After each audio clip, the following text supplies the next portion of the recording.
দর্শক এই মুহূর্তে মহাখালী ডিএনসিসি ডেঙ্গু ডেডিকেটেড হাসপাতাল থেকে যুক্ত হচ্ছে সহকর্মী ইউসুফ আলীর সাথে। ইউসুফ, দেশে বাড়ছে ডেঙ্গুর প্রকোপ, তো হাসপাতালগুলোতে আক্রান্ত ডেঙ্গু পরীক্ষা সহ সার্বিক চিকিৎসা কার্যক্রম কেমন দেখছেন জানাবেন। মারিয়া, আপনি জানেন যে আমি এই মুহূর্তে দাঁড়িয়ে আছি মহাখালীতে যে ডিএনসিসি ডেডিকেটেড হাসপাতাল, সেই হাসপাতালে দাঁড়িয়ে আছি। আমার পেছনে দেখতে পাচ্ছেন অসংখ্য রোগী কিন্তু দেশের বিভিন্ন প্রান্ত থেকে তারা আসছেন ডেঙ্গু এবং করোনার টেস্ট করানোর জন্য। এই যে দেখতে পাচ্ছেন লাইন ধরে দাঁড়িয়ে আছেন অসংখ্য রোগীর স্বজন, রোগীদেরকে নিয়ে তারা এখানে নমুনা সংগ্রহ করে টেস্ট করে দেখছেন আসলে কার কোন ধরনের সমস্যা হচ্ছে। যখনই কোনো রোগী সমস্যা নিয়ে আসে তখনই কিন্তু বিশেষ করে ডেঙ্গুর জন্য এই হাসপাতালটি, যদিও প্রথমে 2019 সালে যখন করোনায় আক্রান্ত হয়েছিল তখন করোনা রোগীদের জন্য এই হাসপাতালটি প্রস্তুত করা হয়েছিল। তার পরবর্তীতে যখন করোনার সংক্রমণ কমে গেল, ডেঙ্গুর সংক্রমণ যখন বেড়ে গেল, তখন ডেঙ্গু রোগীদের চিকিৎসা দেওয়ার জন্য এই হাসপাতালটি অত্যাধুনিক মানের চিকিৎসা সেবা চালু করেছে। আপনার মাধ্যমে দর্শকদের দেখাতে চাচ্ছি যে এই যে এখানে অসংখ্য রোগী আসছেন ডেঙ্গু এবং করোনার নমুনা দিচ্ছেন তারা পরীক্ষা নিরীক্ষা করার জন্য। রোগীর করোনা কিংবা ডেঙ্গুর কোনো ধরনের উপসর্গ দেখা দিলেই তারা এখানে চলে আসছেন এই হাসপাতালটিতে চিকিৎসা নেওয়ার জন্য।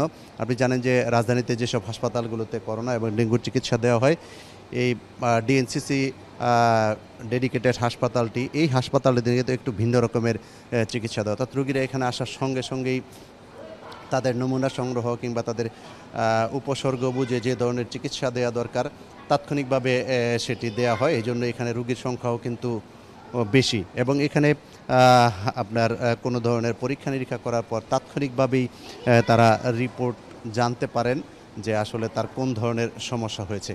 এই যে হঠাৎ করে যে ডেঙ্গু এবং করোনা সংখ্যা বেড়ে গেল, ডেঙ্গুর বিষয়টি যদি বলতে চাই তাহলে এই যে বৃষ্টির সিজনটাতে কিন্তু সবচেয়ে বেশি ডেঙ্গুতে আক্রান্ত হয় মানুষ।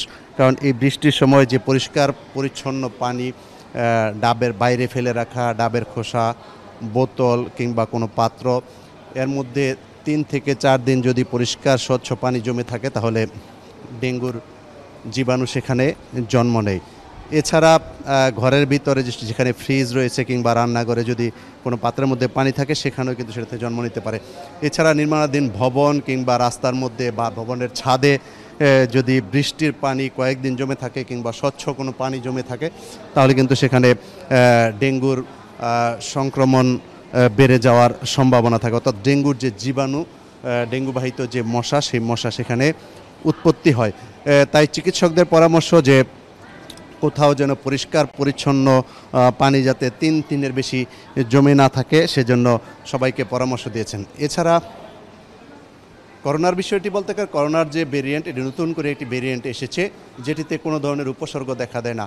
আগে যে কোভিড-19 যেটি ছিল সেটিতে কিন্তু সর্দি, কাশি কিংবা গলা ব্যথা এরকম উপসর্গ লক্ষ্য করা যেত, কিন্তু নতুন যে ভেরিয়েন্টটি এসেছে সেই ভেরিয়েন্টটিতে কিন্তু আসলে কোনো ধরনের উপসর্গ দেখা দেয় না। হঠাৎ করেই রোগীর অবস্থা খারাপ হয়ে যায় বলে চিকিৎসকরা জানিয়েছেন।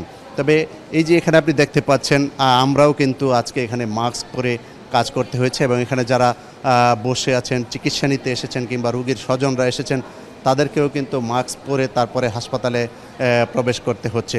এই ডেঙ্গুর করোনা সংক্রমণ রোধে রোগী এবং তার স্বজনদের এবং সকল শ্রেণী পেশার মানুষকে মাস্ক পরিধান করে থাকার পরামর্শ দিয়েছেন চিকিৎসকেরা। অর্থাৎ এই যে নতুন যে ভেরিয়েন্টটি, সেই ভেরিয়েন্টটি আসলে থেকে কিভাবে আসলে আক্রান্ত হলে রক্ষা পাওয়া যাবে সেই বিষয়টি কিন্তু এখনও চিকিৎসকরা নির্দিষ্ট করতে পারেননি, যে কারণে তাদেরকে মাস্ক পরে নিরাপদ দূরত্ব বজায় রেখে থাকার পরামর্শ দিয়েছেন। মারিয়া, ডিএনসিসি ডেডিকেটেড হাসপাতাল থেকে এই ছিল আমার কাছে করোনা এবং ডেঙ্গুর সবশেষ তথ্য। ধন্যবাদ ইউসুফ আপনাকে। দর্শক, মহাখালী থেকে ডেঙ্গুর প্রকোপ নিয়ে সর্বশেষ খবর জানাচ্ছিলেন ইউসুফ আলী। যাচ্ছি পরবর্তী সংবাদে।